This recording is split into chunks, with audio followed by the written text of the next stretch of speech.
Lucas capítulo 12, versículo 10. A todo aquel que dijere alguna palabra contra el Hijo del Hombre, le será perdonado. Pero al que blasfemare contra el Espíritu Santo, no le será perdonado. ¿Cuántos dicen amén? Tremenda esa palabra, ¿no?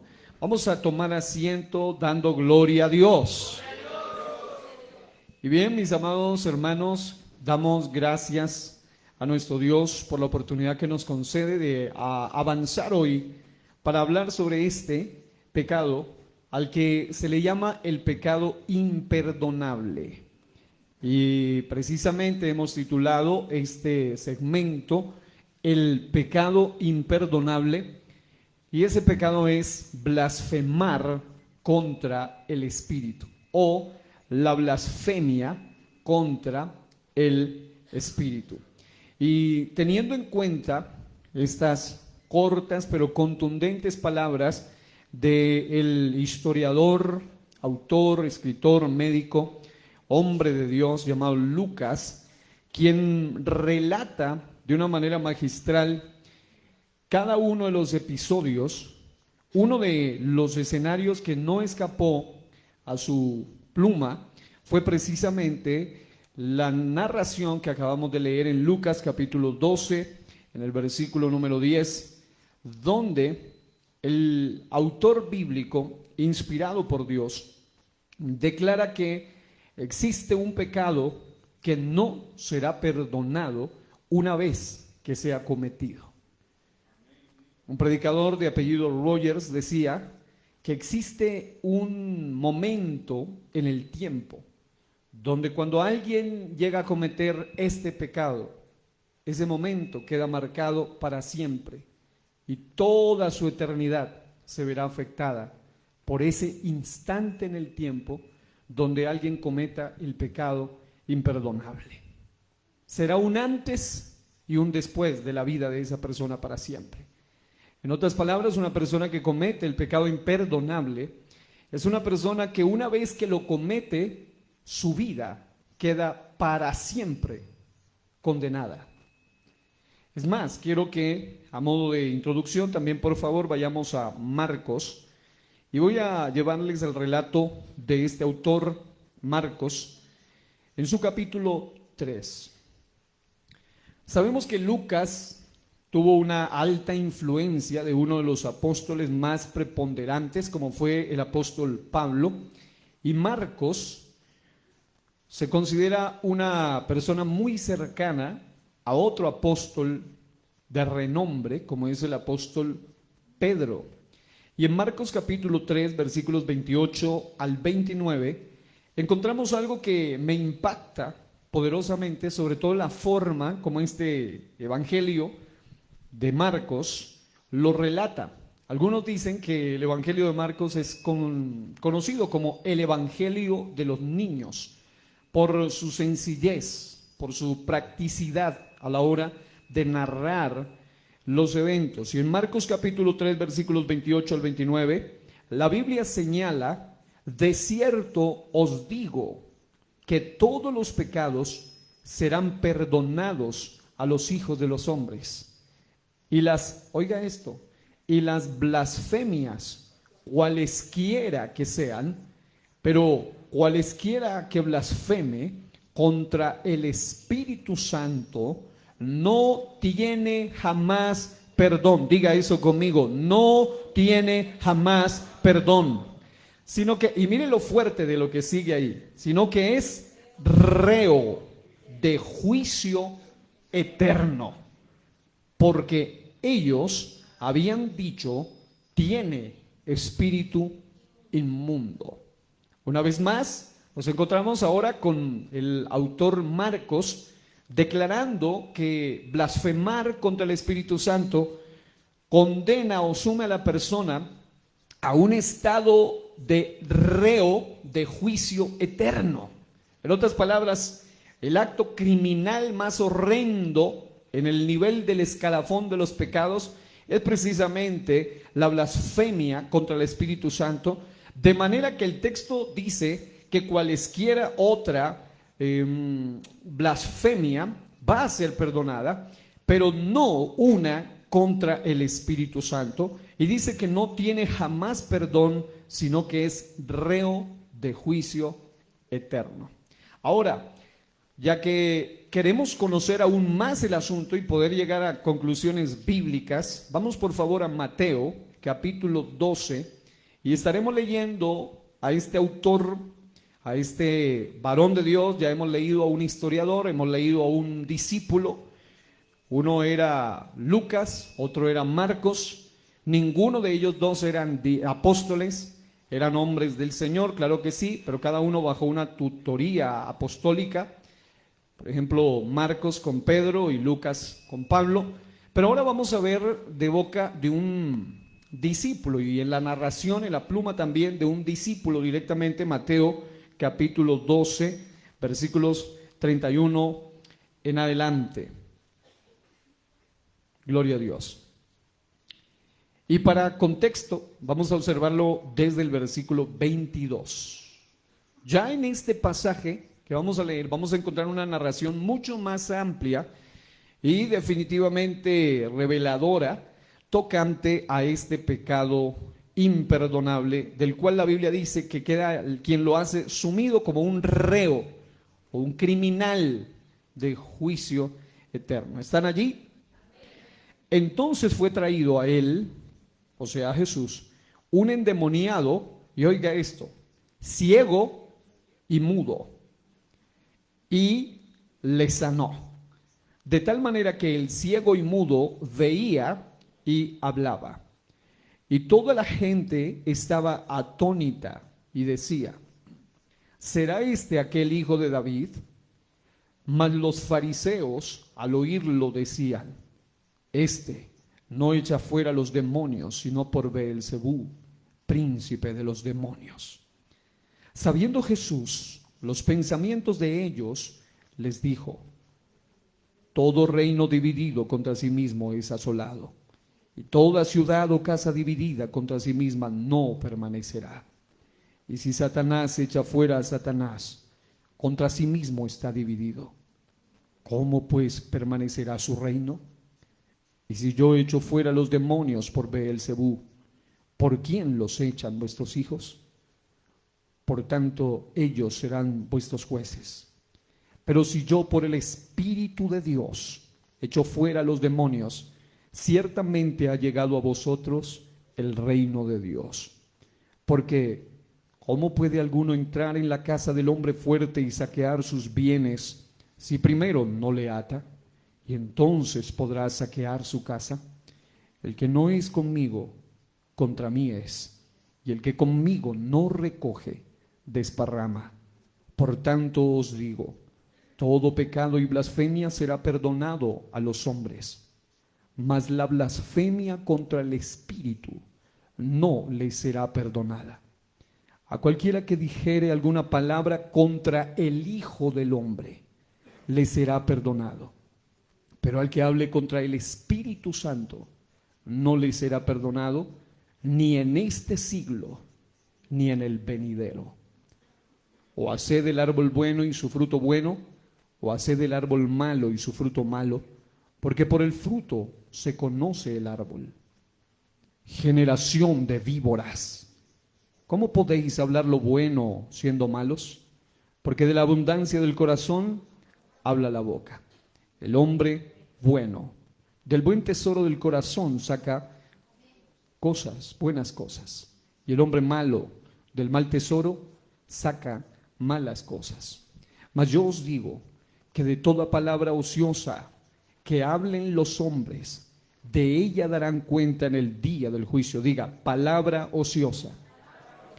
Porque por tus palabras, diga, palabras, serás justificado, y por tus palabras serás condenado. Amén. Al leer estas porciones bíblicas en los evangelios sinópticos, podemos tener una noción amplia de lo que es el panorama, el contexto en el cual se relató el asunto del pecado imperdonable o de la blasfemia contra el Espíritu Santo. Y ya que el pecado en sí mismo es una blasfemia, lo primero que debo hacer es explicar bíblicamente qué es blasfemar. La palabra griega que aparece allí es blasfemia y significa literalmente maledicencia, denigración, infamia, injuria, falsedad o calumnia. Generalmente se refiere a una ofensa verbal. Proviene del verbo blasfemeo, que significa hablar a la ligera, profanar lo sagrado o hablar de manera perjudicial contra alguien. Ahora, una de las formas de entender la gravedad de este pecado es que cuando uno oye en la Biblia o leer el asunto de las blasfemias, siempre o generalmente toda blasfemia está relacionada con el pecado que se comete al hablar. Es decir, no es un pecado que se relaciona tanto con el hacer, sino con el hablar. De allí la importancia de tener cuidado aún a nuestra hora de hablar. Como dice por ahí una canción, ay Dios mío, ayúdame a controlar mi lengua. ¿Algunos lo han escuchado? Dile que está a su lado, que Dios nos ayude a controlar esta lengua. Porque el pecado de la blasfemia está ligado, y se lo voy a demostrar en breves palabras. Marcos capítulo 2, versículo 7, siempre está ligado al hablar. Dice, ¿por qué habla este así? Blasfemias, dice. ¿Quién puede perdonar pecados si no solo Dios?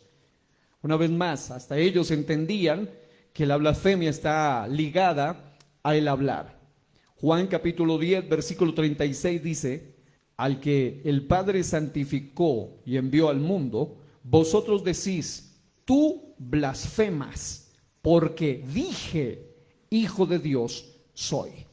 Siempre la blasfemia íntimamente relacionada con lo que hablamos. Otro pasaje, Hechos 6:11. Entonces sobornaron a unos para que dijesen que le habían oído hablar palabras blasfemas contra Moisés y contra Dios. Hechos 6:13. Y pusieron testigos falsos que decían, este hombre no cesa de hablar palabras blasfemas contra este lugar santo y contra la ley. Apocalipsis capítulo 13, versículo 6. Y abrió su boca en blasfemias contra Dios. Abrió su boca para blasfemar de su nombre, de su tabernáculo y de los que moran en el cielo. Ahora, sin embargo, algo que hace aún más grave la blasfemia contra el Espíritu Santo es que no solamente está ligado a el hablar, sino también a la actitud del corazón y al nivel de conciencia que tiene quien practica la blasfemia del Espíritu Santo. En ese sentido, si nosotros observamos este asunto, podemos encontrarnos con lo siguiente. El tema de la blasfemia del Espíritu Santo ha sido un tema de debate a nivel histórico en el espectro teológico. Y quise traerles un breve resumen práctico, por supuesto, a los que nos gusta estudiar la historia y la teología a profundidad, está bien, pero quiero traerlo en términos muy prácticos para que usted se haga una noción de cómo aún los eruditos, los maestros, los expertos en etimología, filología y también asuntos teológicos se han hallado en aprietos tocante al tema de la blasfemia contra el Espíritu Santo. Existen algunas posiciones teológicas acerca de lo que es la blasfemia contra el Espíritu Santo, y yo puedo decir, a pesar de que el texto ya es demasiado claro, es decir, el pasaje leído de Mateo es lo suficientemente explícito, lo suficientemente directo, lo suficientemente claro, que no entiendo la razón de semejante debate histórico aún a la fecha de hoy. Pero aún así, quiero mostrarles algunas de las diferentes posiciones. En primer lugar, Por ejemplo, encontraba que al hacer un rastreo de los diferentes análisis históricos referente a este pecado, lo primero que algunos dijeron es: el pecado de la blasfemia contra el Espíritu Santo consiste, según ellos, en resistir el llamado al arrepentimiento. Y claro, tiene cierta lógica o sentido, porque cuando una persona resiste el llamado al arrepentimiento, va a quedarse con sus pecados. Recuerden que el que encubre sus pecados no prosperará, mas el que los confiesa y se aparta alcanzará misericordia. Y como diría un predicador, todo pecado no confesado es un pecado no perdonado. Y por supuesto, algunos han llegado a tener este dilema precisamente por eso, porque sostienen que el pecado imperdonable se refiere a resistir el llamado al arrepentimiento o el convencimiento de pecado que el Espíritu Santo realiza en el corazón humano, negándose así a venir a Cristo. Ahora, aunque pareciera interesante la posición, sin embargo, esta interpretación presenta una dificultad, ya que muchas personas han rechazado inicialmente ese llamado, pero con el tiempo han sido salvas. El mismo apóstol Pablo testifica de esto cuando declara en 1 Timoteo 1:13: habiendo sido yo antes blasfemo, perseguidor e injuriador, mas fui recibido a misericordia porque lo hice por ignorancia en incredulidad. Ahora, este hombre había blasfemado, pero lo declara el texto sagrado que lo había hecho por ignorancia e incredulidad, y había sido al principio renuente al llamado, pero al final llegó a ser salvo. Así que el pecado contra el Espíritu Santo tiene que ser algo aún más grave, y vamos a verlo. En segundo lugar, hemos encontrado algunas posturas de teólogos antiguos a lo largo de toda la historia, y varios teólogos han ofrecido diferentes interpretaciones acerca de lo que representa este pecado imperdonable. Uno de ellos, llamado Ireneo de León, consideraba que la blasfemia contra el Espíritu Santo consistía en rechazar o resistirse al Evangelio.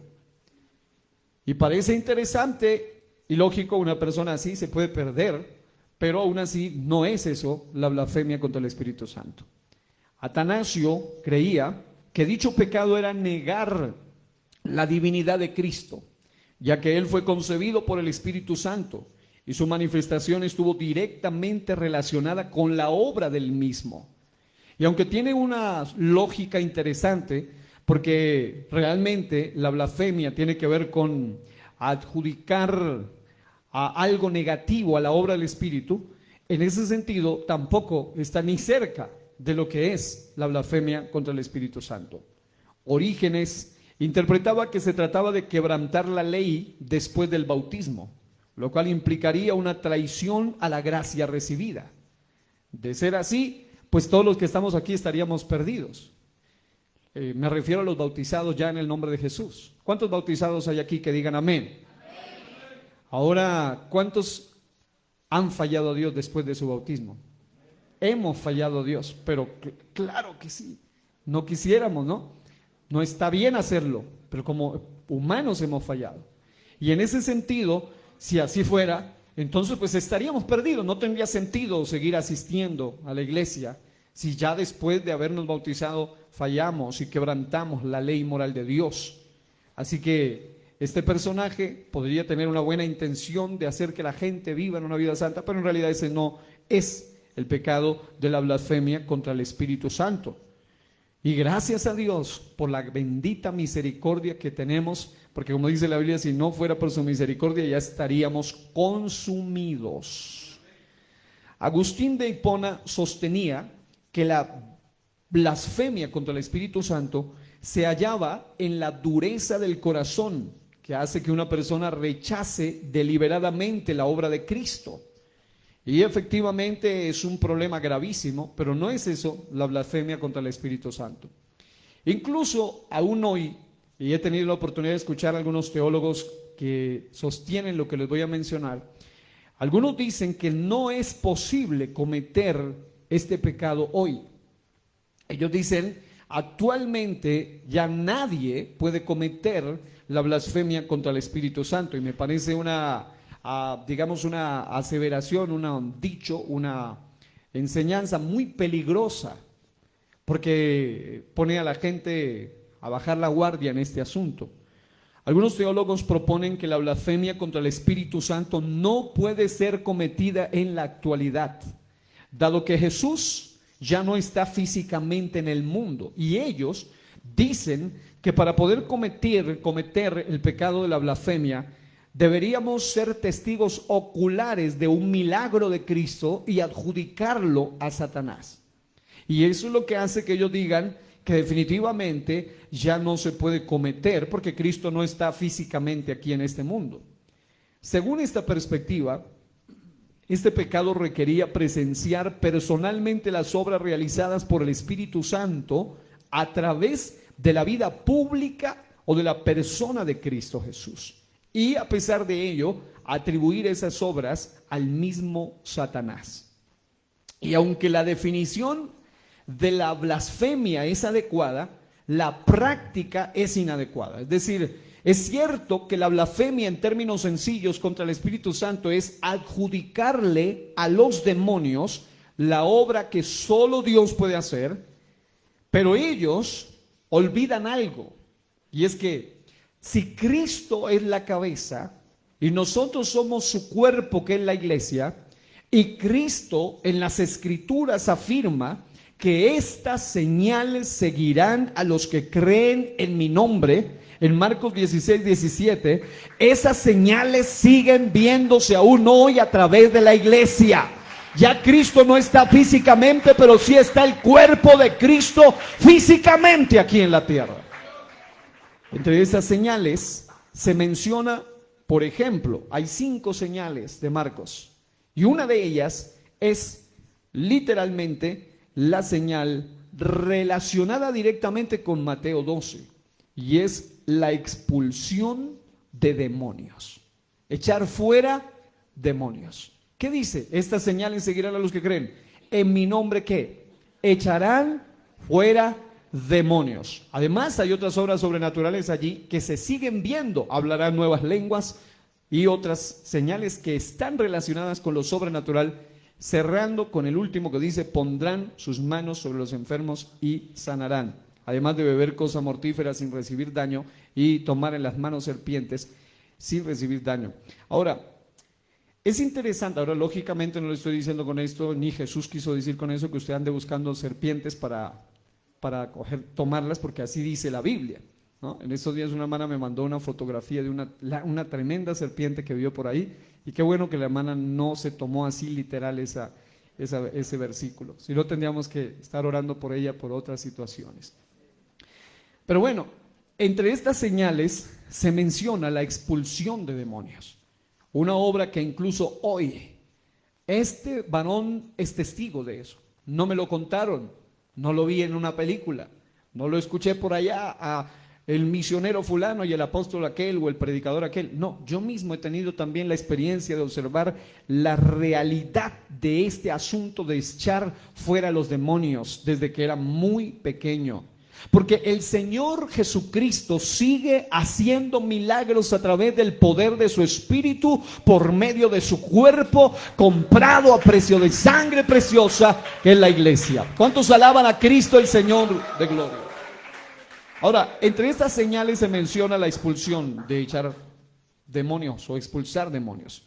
Pero noten esto: si alguien en la actualidad atribuye al diablo estas obras, ya sean milagros, sanidades, liberaciones, las manifestaciones de la quíntuple señal de Marcos 16, que claramente manifiestan el poder de Dios, óigame bien, si alguien dice que eso es obra del diablo, estaría cometiendo el mismo tipo de blasfemia que Jesús denunció con tal seriedad en Mateo 12:32, donde la palabra del Señor dice: a cualquiera que dijera alguna palabra contra el Hijo del Hombre le será perdonado, pero al que hable contra el Espíritu Santo no le será perdonado.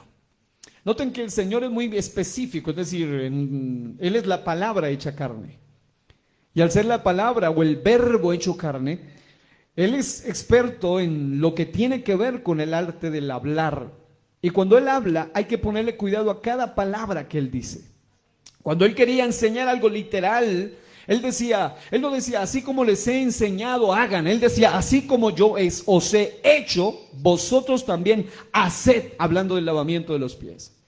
Pero también cuando nosotros observamos este asunto, y así como en el lavamiento de los pies hay una literalidad, pero también hay un estado de actitud espiritual, acá existe una literalidad en el sentido de lo que se dice, de lo que se habla, de lo que se dice referente a las obras realizadas evidentemente por Dios, y además una actitud del corazón.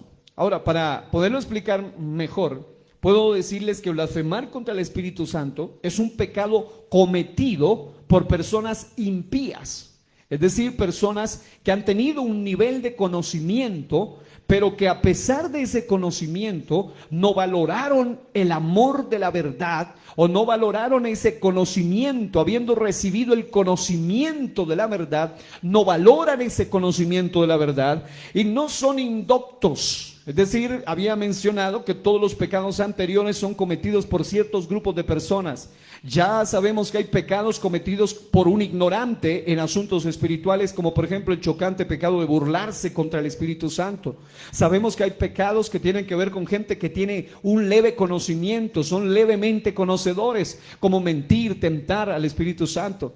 Pero también existen otros pecados cometidos por personas ya conversas, con un poco más de experiencia, como algunos de los anteriores pecados mencionados. Pero ahora estamos hablando de que hay un último nivel en el escalafón de los pecados, el más bajo de todos ellos, y es que quien los comete es una persona que ya tiene un conocimiento.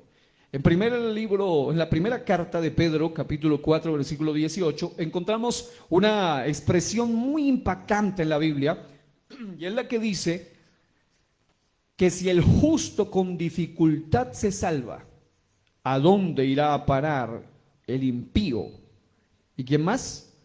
Y hay una categoría allí. Obviamente los dos son pecadores, pero hay alguno que tiene esperanza si se arrepiente. Pero el impío llega a tener un nivel mucho más bajo porque rechaza el conocimiento de la verdad para ser salvo.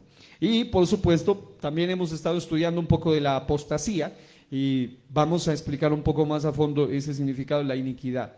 Ahora, se usa la palabra griega aquí en este texto, primero Pedro 4:18, asebes.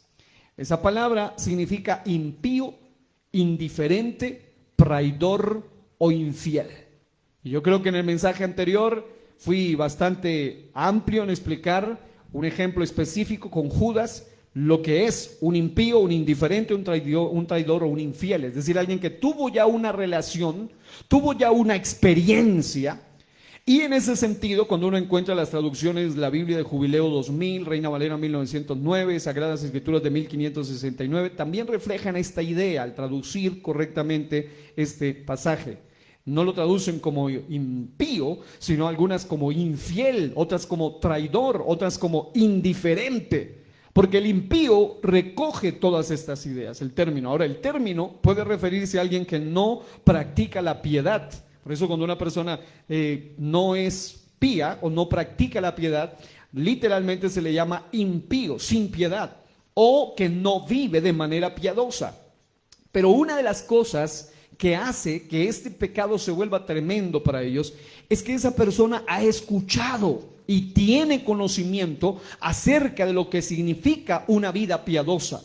Es decir, no es un ignorante, no es una persona indocta, no es una persona no conocedora, sino que en el contexto de los pasajes que leímos, que se menciona este pecado imperdonable en los evangelios sinópticos de Mateo, Marcos y Lucas, lo que se ve allí claramente es que este pecado fue cometido, oiga bien, ¿por quiénes? Por los fariseos y por los escribas. Ahora, eran estos personajes conocidos también como los doctores de la Torá, como los doctores de las instrucciones del Pentateuco, de lo que es los libros de la ley, los primeros 5 libros de la Biblia, conocidos así como la Torá, la ley, Pentateuco. Eran expertos intérpretes en todo el Antiguo Testamento, conocido como el Tanakh hebreo. En otras palabras, definitivamente no eran ignorantes. Eran intelectuales, eran expertos, eran intérpretes, eran maestros de la ley. Eran personas que sabían perfectamente, algo que lo sabe una persona incluso no tan conocedora, pero ellos con mayor razón. Ellos sabían que hay asuntos que definitivamente solo Dios puede hacer. ¿Y qué es esto? Ellos sabían perfectamente que solo Dios podía realizar milagros auténticos. Solo Dios podía realizar sanidades verdaderas. Solo Dios podía realizar liberaciones verdaderas. En otras palabras, tan verdaderas como el que acababan de presenciar. Leíamos que un hombre que era mudo y que era ciego y endemoniado, para rematar, había sido sanado y liberado por Jesucristo. Y amados hermanos, eso es una obra tan gloriosa, grandiosa, preciosa, poderosa. El ciego ahora veía, el mudo ahora hablaba, el endemoniado estaba liberado por el poder de Cristo Jesús. Y a pesar de que ellos sabían esto, ellos no por la ignorancia, sino por su actitud blasfema, que luego se desbordó por su boca, porque recuerden que la Biblia dice que de la abundancia del corazón, ¿qué? Habla la boca, y que los pecados comienzan acá adentro, y entre ellos está la blasfemia del Espíritu Santo. Eran personas literalmente que conocían todo esto, conocían la fuente de lo sobrenatural y de los milagros en la ley. Probablemente conocían muchísimo más que la mayoría del pueblo, pero aún así, a diferencia de aquellos otros que estaban, por ejemplo, con Jesús en la cruz. Acuérdense que Jesús era el de la cruz del medio y había 2 cruces a sus lados, al lado izquierdo y al lado derecho. Había unas personas allí que habían cometido crímenes, eran ladrones, eran personas que habían fallado. Pero es interesante que Jesús en plena cruz declara: Padre, perdónalos, porque no saben lo que hacen. En otras palabras, no eran unas personas conocedoras, sino ignorantes. Y el Señor intercede por ese par de ignorantes, y uno de esos ignorantes recibió la bendita revelación más grande de que Él era el Mesías, el Rey, porque dice: acuérdate de mí cuando vengas en tu reino. Lo veía coronado de espinas, pero la revelación le mostró una corona de gloria, algo más que unas coronas de espinas. Amados hermanos, el ignorante puede tener esperanza, pero no el conocedor que blasfema. Y ahora vamos a ver este asunto. Estos hombres, a diferencia de ese ladrón que se salvó, porque sabemos que no todos lo hicieron, ¿cierto? Uno de ellos fue salvo. Incluso Jesús le dijo: hoy mismo estarás conmigo en el paraíso. En aquella parte del Antiguo Testamento donde descendían las almas de los salvos, en el seno de Abraham, o el paraíso de los judíos. Y sabemos que después de la resurrección, la Biblia dice claramente en Efesios que fueron sacados de allí y llevados a la presencia del Señor. Esas almas fueron rescatadas de allí, porque la obra de Cristo es poderosísima. Y en estos días que hablemos un poco sobre el infierno, sobre el lago de fuego, sobre lo que se llama la escatología postmortuoria, vamos a explicar un poco sobre esos asuntos. Ahora, este pecado no es cometido por personas ignorantes o sin conocimiento, sino por quienes saben lo que hacen y lo hacen intencionalmente. Y digamos, este es el agravante Es como en cualquier juicio. Hay ciertos asuntos que se llaman agravantes, que hacen que la pena pueda ser mayor, que hacen que el castigo pueda ser superior. ¿Y por qué? Porque definitivamente cuando una persona, les estaba contando un ejemplo en la ocasión anterior y ahora se lo traigo, el agravante sería este. No es lo mismo una persona que lamentablemente le quita la vida a otro por defensa propia, por ejemplo, a que una persona que le quitó la vida por accidente, a que una persona que le quitó la vida por dinero, a que otra persona que le quitó la vida por odio, o a que otra persona que le quitó la vida por placer. El agravante es dependiendo del asunto. Aquella persona que dice fue un accidente, simplemente empujé, se cayó, y la misma Biblia habla de esos, de cómo tratar con ese tipo de asuntos. Pero hay otros que lo hacen ya con un agravante. Y el pecado de la blasfemia contra el Espíritu Santo es gravísimo, no solo por lo que se dice, no solo por la actitud, sino por la intención y la conciencia con lo que se hace. En términos sencillos, el pecado de la blasfemia contra el Espíritu Santo, o pecado imperdonable, consiste en atribuirle al diablo o a los demonios una obra que en realidad ha sido hecha por el Espíritu Santo. Es decir, atribuirle a Satanás un milagro, una obra, una manifestación de poder que claramente proviene del Espíritu de Dios, y hacerlo con plena conciencia de lo que se dice. Es decir, no es un acto ignorante. Los fariseos esos, los escribas ellos, no podrán pasar ante el trono blanco diciendo, es que esa vez lo dijimos sin saberlo, éramos unos completos ignorantes. No, ellos sabían bien de dónde podían provenir los verdaderos milagros. Ellos sabían bien quién tenía autoridad sobre los demonios. Y lamentablemente para ellos, ese día se convirtió en el día más terrible de sus vidas, porque fue ese día en el cual ellos dijeron literalmente,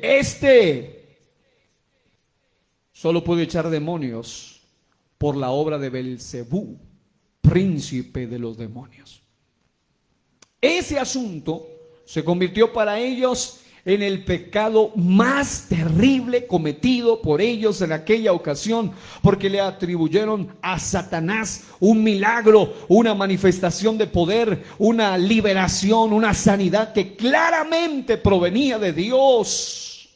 Y lo hacían con plena conciencia de lo que decían. También lo hacían de manera ofensiva, verbalmente, pero consciente y premeditadamente contra el Espíritu Santo. Es decir, el pecado de blasfemar contra el Espíritu Santo jamás será cometido por un verdadero creyente hijo de Dios.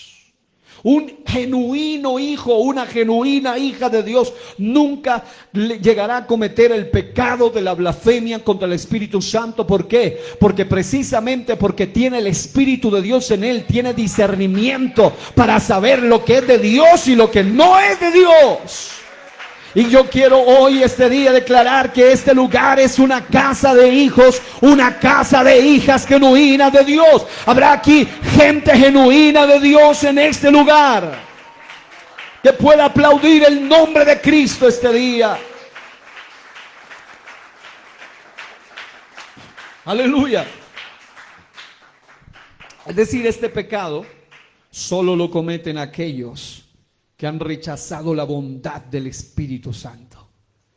Este pecado lo cometen aquellos que rechazaron después de haber conocido la convicción, porque sabemos que en la Biblia, en Juan 16:8, el único que puede convencer al ser humano de pecado, de justicia y de juicio, como lo declara ese pasaje, es el Espíritu de verdad, el Espíritu de Dios, el Espíritu Santo. Es lo que nos convence de lo que es malo, de lo que es pecado, de lo que es injusto, de lo que causa el juicio de Dios.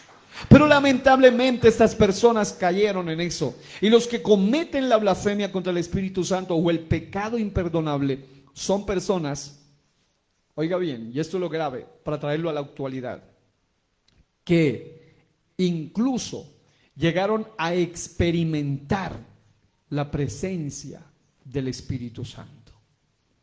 Es decir, como lo afirma Hebreos capítulo 6, 4 al 6, dice que es literalmente imposible renovar para arrepentimiento a aquellos que, dice el texto, una vez fueron iluminados, oiga esto, y gustaron del don celestial.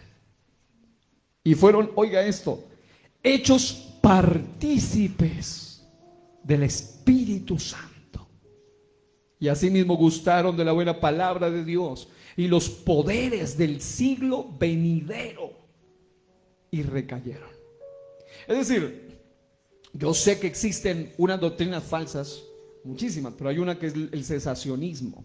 Básicamente dicen que los dones del Espíritu ya cesaron, son solamente exclusividad de la era de los apóstoles. Ya no hay derramamiento del Espíritu Santo, ya no hay milagros, ya no hay sanidad. Y claro, ellos no los viven, ni los sienten, ni los tienen, porque lo que se deja de creer deja de manifestarse en el mundo espiritual.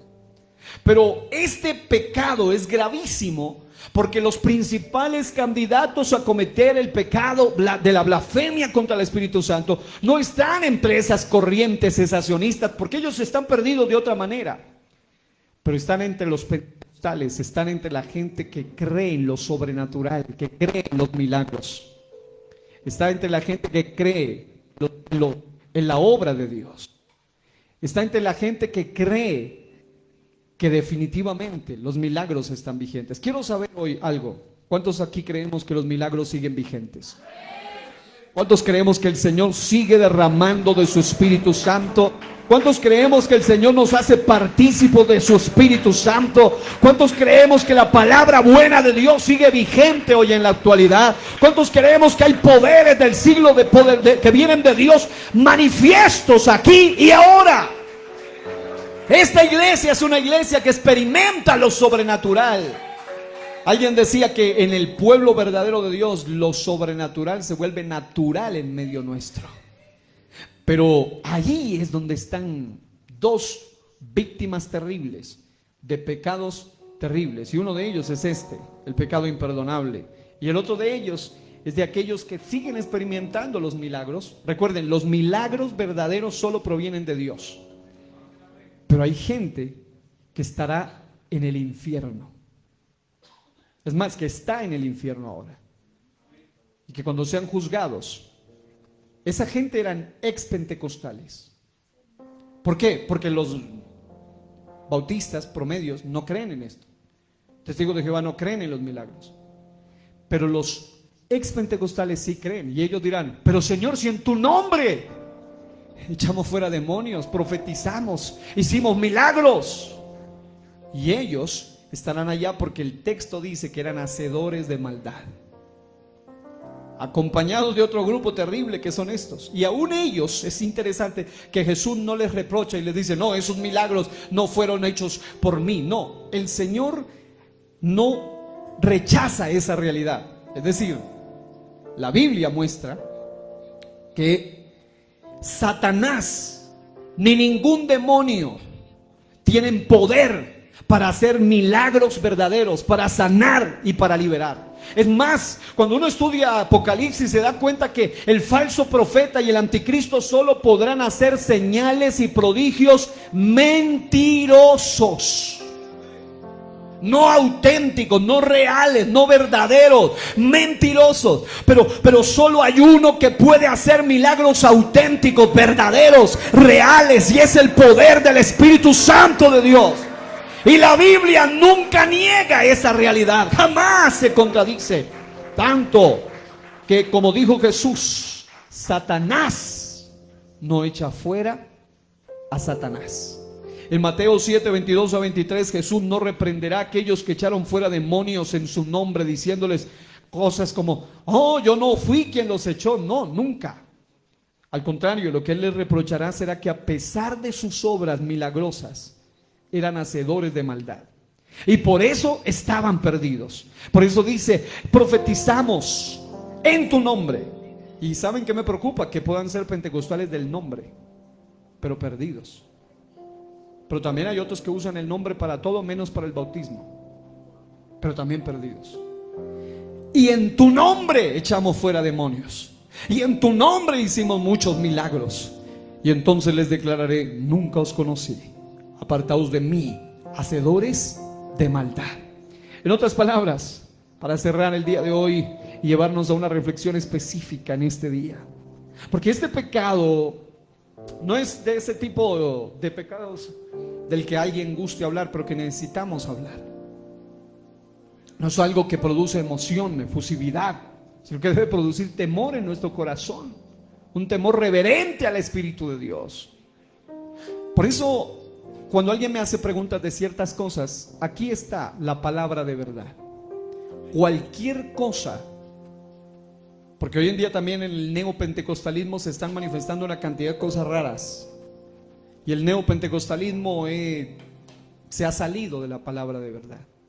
Y empiezan a adjudicar al Espíritu Santo cosas que definitivamente y evidentemente y por la palabra no son del Espíritu de Dios. Pero nosotros como hijos de Dios debemos aprender a tener en cuenta esto. Y es que lamentablemente aquellos que vuelven atrás, aquellos que después de estar en el camino, como el caso trágico de aquel hombre que les contaba en el mensaje anterior, después de ser uno de los hombres más avivados de la congregación, de las personas que yo más admiraba, porque pensaba que era un hombre de fuego, un hombre apasionado, un hombre adorador, un hombre que hablaba en lenguas, un hombre que se llenaba del Espíritu casi como ninguno que he visto durante décadas. He conocido unos cuantos que me alcanzan a contar en una sola mano con esa pasión que ese hombre tenía. Y hoy todavía sigo viendo por ahí unos 5 o 6 que tienen ese nivel de pasión y fuego. Y eso que estamos en un ambiente pentecostal, pero siempre usted sabe que hay de esa gente que es tremenda. Pero ¿saben qué es lo triste? Que ese hombre, después de haber gustado el don celestial, después de haber sido partícipe del Espíritu Santo, después de todo eso, volvió atrás, recayó, llegó a una falsa doctrina anti-Espíritu Santo. Y hoy en día él blasfema contra el Espíritu a conciencia. Y dice literalmente que eso de hablar en lenguas, de lo que él vivía y de lo que él sintió, era solamente obra de los demonios. Yo lo escuché directamente decir eso. Cuando él dijo eso, mi conversación con él terminó. Ni una sola palabra más. Ya no hay nada que hacer allí.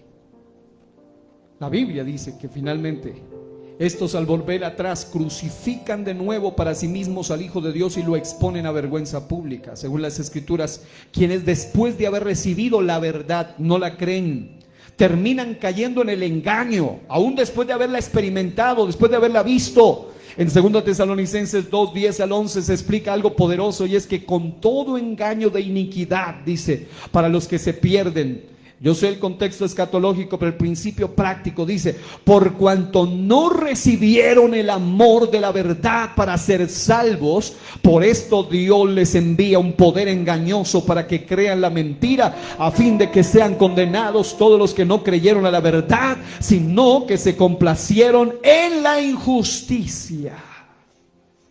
Hoy en día, después de ser promotores de hablar en lenguas y del Espíritu Santo, son anti-lenguas, anti-Espíritu Santo.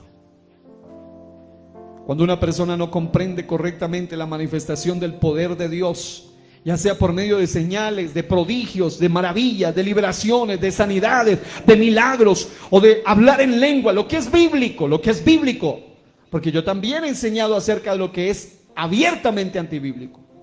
Hoy en día existe, por ejemplo, en algunas iglesias neopentecostales, la práctica del aullido santo. Y cuando dicen ellos que desciende el Espíritu, algunos hacen no estoy ni siquiera, pareciera un chiste muy pesado, pero es realidad, tristemente. Empiezan unos a ser como lobos, otros como perros, otros como leones, y unos ruidos que nada tienen que ver con el Espíritu Santo. Pero también existe un auténtico manifestar del poder de Dios, Y eso los lleva a ellos a correr el riesgo en la práctica de cometer este grave pecado. Puede llegar a decir sin temor ni discernimiento que estas manifestaciones son productos del poder de un demonio. Pero lo más grave, es decir, si una persona ignorantemente o por poco conocimiento lo dice, aún esa persona puede llegar a tener alguna esperanza. Pero el problema del que peca con este pecado imperdonable es que lo hace con plena conciencia y sin ningún tipo de temor. Sin embargo, es fundamental entender eso, ¿no? Que ningún demonio ni el diablo puede echar fuera a los demonios. Para concluir, quiero decir que quienes cometen el pecado imperdonable, o sea, la blasfemia contra el Espíritu Santo, nunca recibirán perdón. Sencillamente, y aquí explico la razón lógica de todo esto.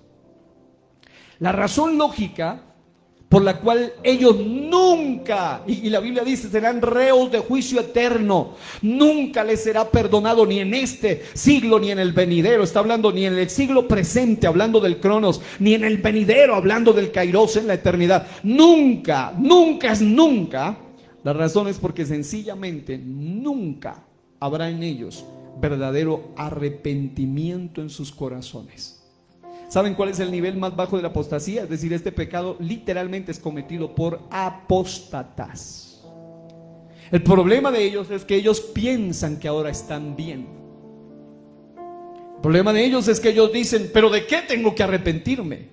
Este pecado no se trata solo de una ofensa verbal, sino de una decisión consciente, deliberada, definitiva contra la obra del Espíritu Santo, al rechazar al único que puede convencerlos de pecado, al único que puede llevarlos a esa convicción constante. En estos días me enviaba un pastor, de los muchísimos videos que me envía, un supuesto rabino hebreo de esos falsos judíos mesiánicos, diciendo que en Génesis mal tradujeron cierto versículo y está diciendo literalmente que cuando tú pecas, tú no debes sentirte culpable por el pecado, no te sientas mal, que según él, que la manera de vencer el pecado es que cuando tú pecas, en lugar de sentirte mal por el pecado, simplemente hagas como si ya todo está bien, tranquiliza tu espíritu.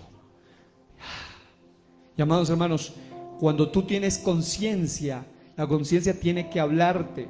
El día que se te muere tu conciencia, estás perdido. Pero mientras tú fallas a Dios y vuelves a pedir perdón y vuelves, dile a Dios, Señor, ahora ayúdame a estar verdaderamente arrepentido. El Espíritu Santo te convence de pecado, te convence de justicia y de juicio. No rechaces la voz del Espíritu. Los que cometen este pecado rechazan la voz del Espíritu. Quiero que se ponga de pie y allí donde está incline su rostro para que reciba esto, o levante sus manos o como sienta hacerlo. Ellos, los que cometen este pecado, se cierran totalmente a la posibilidad de ser restaurados. Y saben que hay algo durísimo, terrible. Es que cuando una persona, como los fariseos y los escribas, recibían la voz, oiga, ni siquiera de Pablo, ni de Pedro, ni de los mejores predicadores como Apolos, sino directamente de la boca y de los labios del Señor Jesucristo. Pero a pesar de que Jesucristo les habló, a pesar de que Jesucristo los llamó a ellos también al arrepentimiento, cuando iban a presenciar sus milagros, no iban para recibir la palabra y arrepentirse, iban para, incluso la Biblia dice que eran tan hipócritas que ni siquiera lo dijeron al principio, sino que lo pensaron al principio, y el Señor les conoció sus pensamientos y luego lo hablaron entre ellos, y eso los ató para siempre. Pero qué bueno que en esta noche haya gente aquí que en lugar de maldecir, en lugar de blasfemar, bendice, en lugar de blasfemar, exalta, en lugar de atribuir algo malo, obra mala al Espíritu Santo, hoy atribuimos la más grande obra del Espíritu de Dios, y es la salvación de nuestras almas. ¿Habrá alguno aquí que ha sido rescatado de algún vicio, de alguna adicción, de algún pecado, liberado de algún demonio, liberado de alguna atadura, liberado de alguna esclavitud? Algo hizo Dios por ti. Alaba a Dios en esta noche, aplaude al Rey. Hay muchos ahora mismo blasfemando, pero yo aquí estoy bendiciendo y estoy exaltando al bendito Espíritu Santo de Dios. Hay gente con falsa doctrina que dicen algo loco. Dicen, no hay que decirle al Espíritu Santo bendito. No hay que adorar al Espíritu Santo. ¿Cómo que no? Si el Espíritu Santo es Dios mismo, hay que adorarlo, hay que exaltarlo. Es el mismo vivo Dios, el mismo Espíritu que se encarnó, el mismo Espíritu que resucitó, el mismo Espíritu que está entre nosotros. ¿Alguien puede aplaudirlo al Señor en esta noche? Qué bueno que aquí hay un buen espíritu esta noche. En ese sentido quiero decirle, iglesia, sí, yo sé que hay pecados de muerte, es decir, pecados por los cuales no hay arrepentimiento. Y uno de los pecados de muerte es la blasfemia contra el Espíritu Santo. Por lo tanto, no hay perdón porque no hay arrepentimiento. La Biblia dice, el que encubre sus pecados no prosperará, mas el que los confiesa y se aparta alcanzará misericordia. Si te estás sintiendo culpable por un pecado, no te hagas como si nada. Al contrario, más bien dicen, yo he pecado, no quiero ocultar mi pecado, yo lo declaro, yo lo confieso y te pido que me des el poder para apartarme de él y abandonarlo. Alguien puede orar por un momento conmigo esta noche. Primera de Juan 5:16 distingue y dice, si alguno ve a su hermano cometer pecado que no sea de muerte, pedirá y Dios le dará vida. Esto es para los que cometen pecado que no sea de muerte, pero hay pecado de muerte por el cual yo no digo que se pida. Hoy estoy orando por aquellos que todavía tienen la esperanza de ser salvos. Hoy estoy orando por aquellos que todavía tienen la esperanza de arrepentirte. Puedes decir, pero yo he cometido cosas muy graves, pero mientras no hayas blasfemado contra el Espíritu Santo. Es más, alguien en un día llorando me dijo, pastor, yo siento que blasfemé contra el Espíritu Santo. Yo le dije, precisamente porque estás sintiendo dolor y porque estás sintiendo temor, en realidad nunca has cometido la blasfemia, porque el que la cometió nunca se siente ni culpable. El que la cometió se hunde para siempre pensando que está bien. Ella me decía, pero yo dije cosas que no estaban bien. Yo le dije, pero si sientes culpa, si sientes dolor, arrepiéntete ahora. Hay esperanza para ti, hay poder en el nombre de Jesús y en la sangre del Cordero de Dios. Señor, te doy gracias por la palabra que nos has dado. Yo declaro, Dios mío, que no hay ningún pecado del cual nosotros nos arrepintamos verdaderamente, que tu sangre no lo pueda limpiar. Alguien puede estar aquí sintiendo una voz que le dice, pero lo que tú hiciste no tiene perdón, lo que tú has hecho no tiene remedio. Así tiene remedio, se llama la sangre de Jesucristo. El pecado imperdonable es irreversible, no porque Dios no quiera ni pueda, sino porque el corazón de quien lo comete ya no desea ni busca el perdón. Ha cerrado la puerta de la gracia, ha despreciado al Espíritu Santo, ha endurecido su corazón más allá del retorno. Pero aquí hay gente esta noche que todavía sigue sintiendo la necesidad del arrepentimiento continuo. Habrá alguien aquí que ha fallado, pues hay esperanza para ti. Habrá alguien aquí que ha ofendido a Dios esta semana, este día, en estos meses. Hay esperanza para ti. Allí donde estás, clama, pide perdón, pide gracia, pide misericordia. Y yo declaro en el nombre de Jesús que abundante gracia viene sobre todo. Alguien puede aplaudir con fuerza a Jesucristo esta noche. Alguien puede celebrar por la obra del Cordero en la cruz del Calvario. Alguien puede celebrar por el sacrificio. Hay poder en la sangre de Cristo Jesús. Oh, Shatarama y Bashekeya Rebasende. Y Catarala Bashatarama y Rabasaya Makandiri Bosea. Ay Makande Remensa y Catarale Beshe y Cataramasicaya Basende. Declaro libertad para los cautivos, declaro sanidad para los enfermos. Seguimos viendo milagros, seguimos viendo prodigios, seguimos viendo sanidades, y las auténticas sanidades, milagros y prodigios te los atribuimos a ti, bendito Espíritu Santo. Solo tú puedes hacer lo que el hombre no puede. Ha llegado el momento.